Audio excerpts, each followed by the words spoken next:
Hello and welcome to yet another wartime audio review.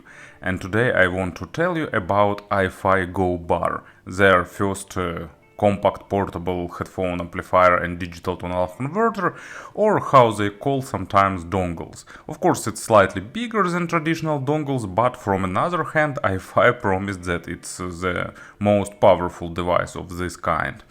So, I'm a bit late with this review, of course, but it was too hard for me to get it earlier. You probably understand the reasons.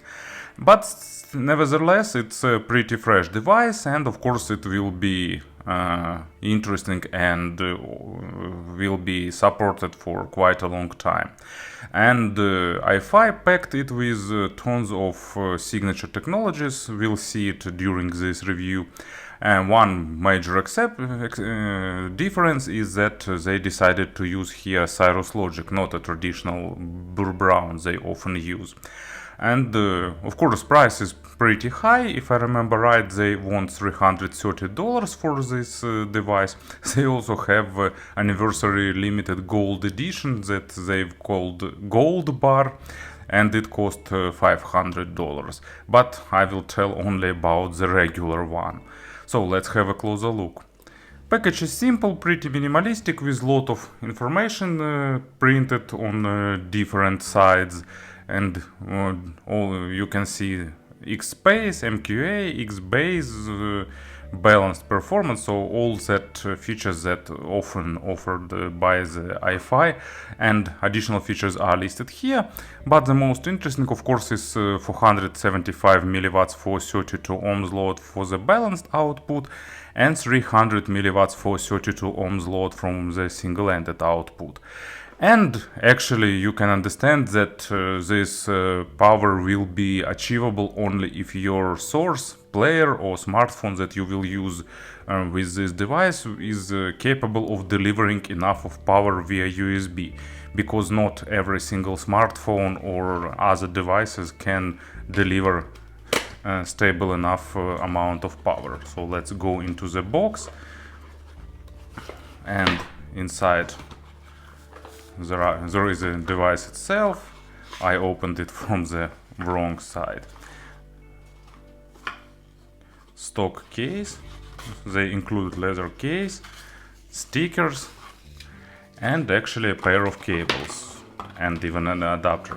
So as you can see, they decided to give maximum amount of accessories with this device. So you getting USB type A to USB type C adapter to use it with laptop or desktop PC.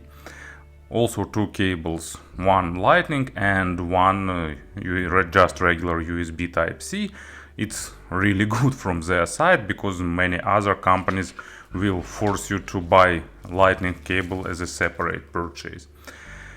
Here is the device itself, and I can call it cute, because you know it definitely reminds you that the small version of traditional iFi design. Same shape, same extended body, but just smaller.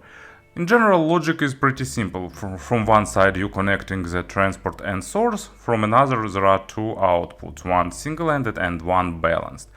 But there are a lot of buttons, so as you can see there is a toggle to change IE match for 3.5mm out or 4.4mm out, so you can activate it to use with more sensitive earphones.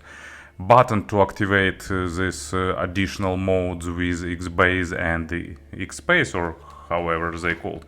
They sometimes changing X-Space and X-Base Plus. Sometimes they changing the name. And it has a built-in volume control, which is also pretty nice. And another interesting feature of this device, I don't know how to turn it. Actually, iFi added lot of LED indicators. So they show you signal resolution, regular red book 88 or to 96 kHz, 176 to 192, and high resolution. Also separate LED for DSD up to 128 and DSD to 156, and of course separate LED for MQA, because without MQA LED you won't know that it's playing. Of course, I am kidding here. And also two LEDs to show that X space and X base are activated. And actually it's a pretty good feature, because sometimes companies put one or two multicolored LEDs and you need to remember which color corresponds to each resolution or feature and so on. But here everything is pretty clean and pretty understandable. In terms of build quality, of course, it's great, just pure block of metal, so in this aspect everything is pretty nice, feels really solid and still pretty portable and pocketable, so in this aspect there won't be any issues or something like that. Usability is pretty simple, you just connect it and it works, so from all exterior sides it's a pretty decent device. And of course about the sound, so here is my small improvised setup, FIO M11 Plus as a transport, Go bar itself, and IMR Dark Matter as earphones for illustration purpose. And usually iFi does two types of sound, either they making something weighty and musical, or vice versa, fast, dynamic and focused on the micro contrast. To my ears, Go bar is among the second type, so it definitely has a bit highlighted micro contrast and a bit forward dynamics, so it sounds forward and sometimes even aggressive. It's the representation that often is referred like audiophiliac. So probably it's a good idea to make this type of tuning on the go device. But let's first discuss the sound step by step. So bass is fast, punchy, dynamic, it goes to the maximum depth. Of course it's perfectly controlled, has great amount of nuances and overtones, but at the same time it's not trying to add some weight or to sound more meaty. So you'll get that amount of low frequencies that is present in the record. And also thanks to this slight focus on the micro contrast, it will highlight small nuances and details, so acoustic instruments and timbre-rich instruments in general will sound like hyper-realistic. And first example is exactly of that type. It's Musica Nuda and No Sunshine. Great double bass that sounds really lifelike, and with this digital tonal converter I feel sometimes like I pushed towards this double bass, so it became a bit bigger than with many other sources. Mid frequencies are natural, focused on the micro contrast, and requires a really well recorded material, because with something not properly recorded they can sound dry, they will show all issues with this record. But on the opposite side of things, actually with properly recorded stuff, it will overwhelm you with amount of nuances and details. Imaginary stage is definitely above average, pretty spacious, especially in width. Depth is slightly worse, but also above average with good layering. Instrument sounds realistic, but with this resolution, of course, first of all it's a matter of record itself. They're not trying to boost dynamic, actually boosting dynamics a little bit, but not trying to highlight emotions. And also not trying to smooth something, to change something, to add some weight. No, what came to the input will come to the output. And as an example here, actually it's Marvin Gaye, Right On. Really complex track, because vocal here is exceptional and recorded almost, well, maybe not flawlessly, but really well, and requires good technical source to sound fully. And this digital tonal converter does it and delivers it.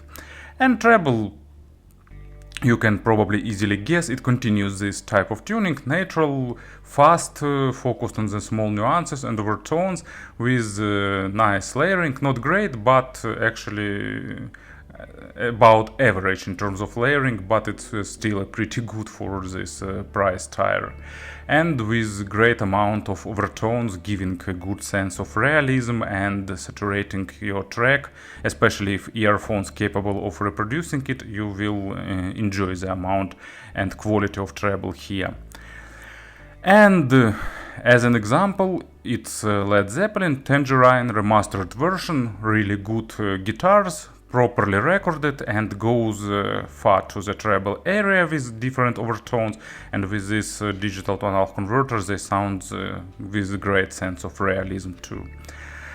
And it has these two sound enhancing features, X-Bass and X-Space. So X-Space I don't use, I don't like the results with all iFi device, because it makes stage wider, but at the same time shallower. It's like became more two-dimensional. But of course it's a matter of preferences and subjective perception, so definitely try it. Also it has 4 different filters that you can cycle pressing this button. Long presses changes the filter, and you can try them all, changing filters indicated by different LED indicators. So you can try them all, but my favorite one is non-oversampling. It preserves treble best of all. But it's once again it's subjective thing. X-Bass also not my type, not my cup of tea, but if you like more weighty low frequencies, this digital tonal converter with X-Bass definitely delivers it. Just press button and it will add weight. Not huge amount, but noticeable. Speaking about the pairings, actually with pleasantly surprising is that it has low amount of background noise even with sensitive earphones, thanks to the eye image feature. On the other hand, of course it can drive planar magnetic headphones, 300 ohm impedance cans, but to be honest, I don't know what is the use case for that, because vast majority of high impedance and planar magnetic earphones are created to be used as a home device, and at home you can get desktop digital tonal converter and amplifier.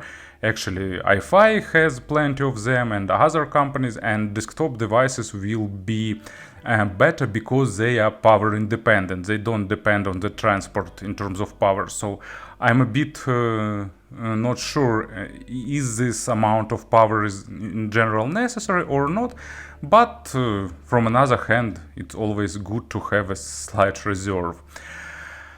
And speaking about the compressions, actually the only digital tonal converter from this segment I've heard it's Kane Ru6, and it's really different type of tuning, more musical, more analog, with more emotions, with more saturated overtones. So they are kind of polar opposites, and preferring one over another, it's just a matter of what you'd like to achieve in terms of sound.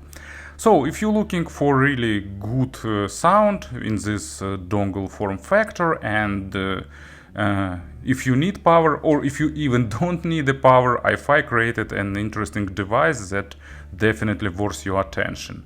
Thank you for listening, and see you in the next reviews.